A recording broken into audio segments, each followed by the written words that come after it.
بسم اللہ الرحمن الرحیم نحمدہ ونصلی علی رسولہ الکریم وعلی آلہ وصحبہ اجمعین اما بعد۔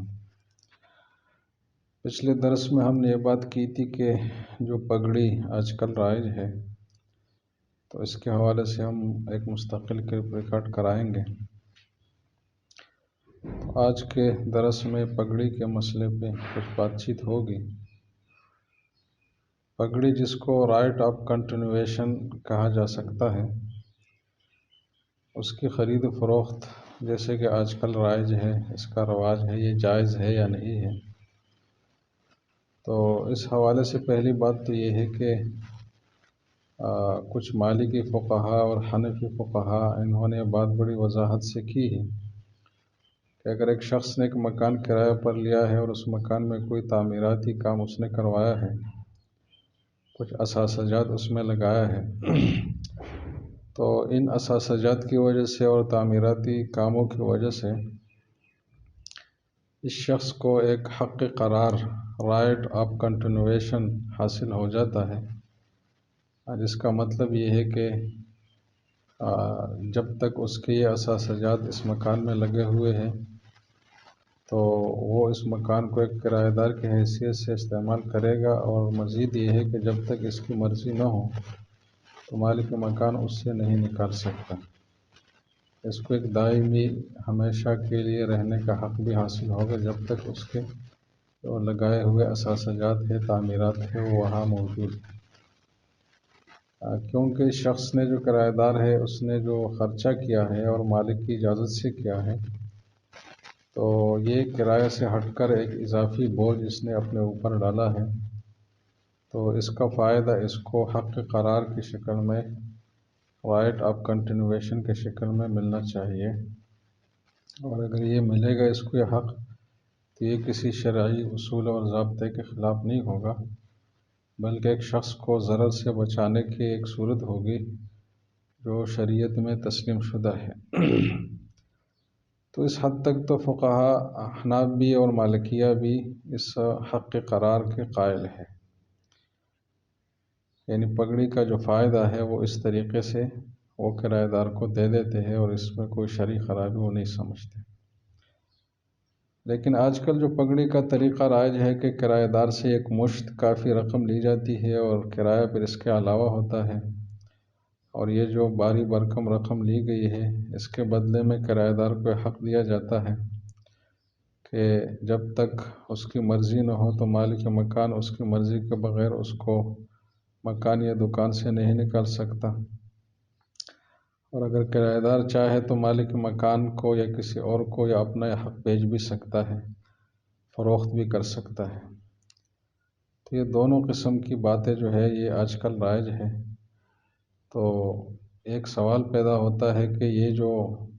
پیسوں کے عوض جو ایک رائٹ آف کنٹینویشن حاصل ہوتی ہے کرایہ دار کو،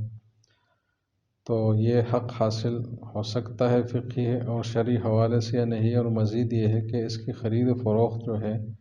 یہ کسی فقہی ضابطے کے تحت آ سکتی یا نہیں۔ اس سلسلے میں پہلی بات تو یہ ہے کہ فقہا نے جس چیز کو جائز قرار دیا ہے، جیسے کہ میں نے عرض کیا کہ وہ صورت دوسری ہے کہ ایک کرایہ دار کرایہ کی جگہ میں تعمیرات کرے تو اس کو تو حق حاصل ہو جاتا ہے، لیکن پیسوں کے حوالے سے جو حق حاصل ہوتا ہے تو عام فقہا نے اس کا تذکرہ نہیں کیا ہے۔ البتہ اگر شامی آپ دیکھیں گے تو علامہ شامی رحمہ اللہ نے دو بڑے فقہا کا نام لیا ہے، ایک مالکی فقیہ ہے ناصر الدین اللقانی اور دوسرے حنفی فقیہ ہے عبد الرحمن افندی۔ ان دو حضرات کا حوالہ دیا ہے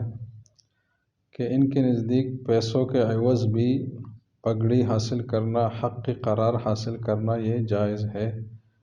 اور اس کو انہوں نے مصلحت عامہ کے اصول کے تحت داخل فرمایا ہے، یعنی پبلک انٹرسٹ کا جو اصول ہے شریعت کا۔ اور اس کے پیچھے وجہ جو ہے ایک یہ بھی ہے کہ اس کا عرف عام بن چکا ہے، اور اس کو ناجائز قرار دینا اور لوگوں کو اس سے نکالنا جو ہے یہ واضح حرج اور تنگی کا باعث ہے، اور مزید یہ ہے کہ سابقہ درس میں جو حقوق کے حوالے سے تفصیل آئی ہے تو اس میں یہ بات آئی تھی کہ جو حق اصلی ہے اس کا عوض لیا جا سکتا ہے بطور صلح کے، اور یہ جو پگڑی کا حق ہے یہ بھی حق اصلی ہی ہے، تو اس حوالے سے بھی گنجائش بنتی ہے۔ مزید یہ ہے کہ جو ملکی اور بین الاقوامی جو قوانین ہے یہ اس کے بھی خلاف نہیں ہے، اور اس پر مزید یہ ہے کہ فقہ حنفی میں جو حق کی قسم ہے کہ جو زمین کے تابع ہو، تابع للعین ہو، تو اس کا عوض لیا جا سکتا ہے۔ تو یہ جو پگڑی کا حق ہے یہ تابع للعین بھی ہے، اس لیے کہ مکان اور زمین کے تابع ہے۔ تو ان سب اصولوں کو اگر سامنے رکھا جائے اور فقہا جو دو بڑے حضرات ہیں ان کی رائے کو سامنے رکھا جائے تو اس کی گنجائش جو ہے معلوم ہوتی ہے کہ آج کل جو پگڑی کا رواج ہے چونکہ اس کا عرف عام بن چکا ہے اور لوگوں کو اس سے نکالنے میں اور اس کو روکنے میں کافی حرج ہے، اور فقہائے کرام کے 3 مذاہب میں یعنی مذہب حنفی کے علاوہ تو ویسے بھی حقوق کی خرید و فروخت جائز ہے، اور احناف کے ہاں بھی جو حق تابع للعین ہو، زمین کے تابع ہو، وہ قابل معاوضہ ہے، اس کی خرید و فروخت ہو سکتی ہے، اور عرف عام بھی اس کا بن چکا ہے۔ ان سب چیزوں کو مد نظر رکھ کر بندہ کی رائے یہ ہے کہ اس کی گنجائش دی جا سکتی ہے۔ البتہ جو مروجہ پگڑی ہے اس کے جواز پر یہ اشکال ہو سکتا ہے کہ اگر کرایہ دار کو اس طرح دائمی حق دی جائے تو اس میں تو پھر یہ خرید و فروخت کا معاملہ ہی بن جائے گا، اجارہ میں، کرایہ داری میں اور خرید و فروخت میں کوئی خاص فرق باقی نہیں رہے گا۔ تو اس کا جواب یہ ہے کہ یہ بات تو سب کو معلوم ہے کہ اجارہ کے لیے کوئی انتہائی مدت شریعت نے طے نہیں کی ہے کہ اس مدت سے زیادہ اجارہ نہیں ہو سکتا۔ اگر 100 سال تک کے لیے 2 فریق اجارے کا معاملہ کریں تو شرعی حوالے سے اس میں بھی حرج نہیں ہے، حالانکہ وہ بھی طویل اجارہ ہے جو بالکل مالکانہ حقوق کی طرح ہے، اور اس بھی ظاہر نظر میں اگر دیکھا جائے تو ایک خرید و فروخت کا اشتباہ اس پہ ہو جاتا ہے کہ شاید یہ دائمی مالک ہے۔ لیکن جب اصولی لحاظ سے یہ بات طے ہے کہ یہ آدمی جو کرایہ دار ہے یہ کرایہ دار ہی ہے، یہ رقبے کا مالک نہیں ہے، اور اس چیز میں اگر کل یہ آدمی مر جائے تو میراث اس کے ورثہ میں جاری ہوگی، جو کرایہ دار کے ورثہ ہیں ان میں اس چیز کی میراث جاری نہیں ہوگی۔ اس طریقے سے اگر زمین ہے اور اس کی بنیاد پر شفع کیا جا رہا ہے تو شفع کا حقدار جو ہے یہ مالک ہوگا، کرایہ دار شفع کے حقدار نہیں ہوگا۔ تو اس طرح اصولی لحاظ سے جب یہ مالک ہے، میراث اس کی جاری ہوگی، شفع وغیرہ کا حق اس کا ہوگا، تو ان سب چیزوں کو دیکھ کر یہ بات واضح ہے کہ یہ خرید و فروخت سے الگ ایک صورت ہے، اور جب یہ اصولی فرق موجود ہے تو بس یہ کافی ہے کرایہ داری کے معاملے کو الگ کرنے کے لیے اور بیع سے ممتاز کرنے کے لیے۔ اور دوسری بات یہ ہو سکتی ہے کہ قدیم فقہا نے جو بعض نے اس حضرات نے اس کو ناجائز کہا ہے تو اس کے سامنے پھر اس بات کی کیا توجیہ ہوگی؟ تو ایک بات تو یہ ہے کہ جو فقہا نے اس کو ناجائز کہا ہے تو وہ اس عام اصول کی بنیاد پر کہ حقوق کا عوض جو ہے وہ نہیں لیا جا سکتا، تو یہ اس صورت میں تھی جب اس سے متعلق عرف عام جو ہے وہ قائم نہیں تھا، بلکہ کچھ مخصوص علاقوں کا رواج تھا جن کو فقہا نے حرج میں اور حاجت میں شامل کر کے اس کی استثناء نہیں دی، اس میں کوئی رعایت نہیں دی۔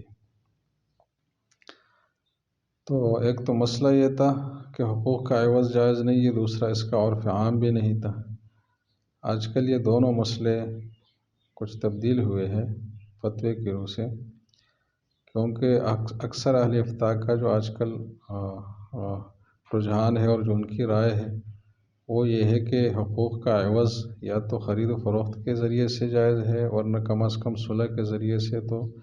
تمام اصلی حقوق کا عوض جو ہے یہ لینا جائز ہے۔ تو ایک تو حقوق کی خرید و فروخت اور اس کا معاوضہ لینے میں کافی نرمی آ گئی ہے فقہا کی رائے میں، اور دوسری بات یہ ہے کہ آج کل جو پگڑی کا رواج ہے وہ کسی مخصوص علاقے تک محدود نہیں ہے، یعنی عرف خاص نہیں ہے جیسے کہ فقہا کے زمانے میں تھا، بلکہ پوری دنیا میں تقریباً اس کا رواج ہے۔ اور اس کو دیکھا جائے تو یہ رواج کسی فاسد غرض سے بھی نہیں ہے، بلکہ یہ مالک مکان اور کرایہ دار دونوں کی ضرورت بھی ہے، اس لیے کہ کرایہ داری کے جو موجودہ قوانین ہیں، خاص کر پاکستان میں جو قوانین رائج ہیں،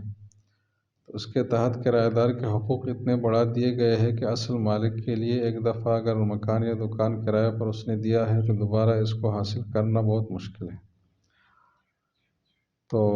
اس کا بھی ہے، اور دوسری طرف کرایہ دار کے مسائل ہے کہ ایک شخص نے ایک دکان کرایہ پر حاصل کی اور بہت عرصہ اس میں محنت کی اور ایک اپنا حیثیت اور مقام بنایا اور ایک بڑا کاروبار قائم کیا، تو اگر اس کو اس کاروبار سے اور اس جگہ سے مطلب ایسے ہی فارغ کیا جائے بیک جنبش قلم اور اس کو کوئی حق نہیں دیا جائے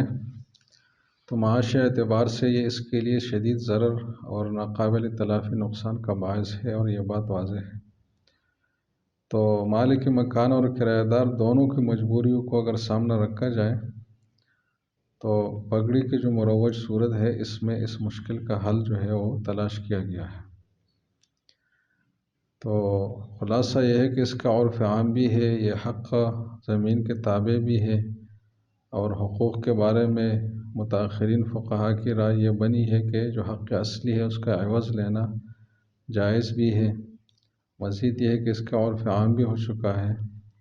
اور مزید یہ ہے کہ یہ مسئلہ ویسے اجتہادی ہے، 3 مذاہب میں تو ویسے حقوق کا معاوضہ لینا اور اس کی خرید و فروخت جائز ہے، اور قانون بھی اس کے خلاف نہیں ہے۔ تو عرف عام بھی ہے، ضرورت بھی ہے، ان سب باتوں کو مد نظر رکھ کر آج کل جو ہے یہ اس کے جواز کی گنجائش دینی چاہیے، اور اگر اس طرح کیا جائے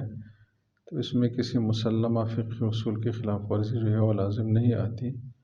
اور جہاں تک یہ بات تھی کہ کرایہ داری اور خرید و فروخت میں فرق باقی نہیں رہے گا، تو اس حوالے سے میں نے عرض کر دیا کہ اصولی لحاظ سے فرق جب موجود ہے تو وہ کافی ہے، اور احکام میں بھی اس فرق جو ہے بہت سارے احکام میں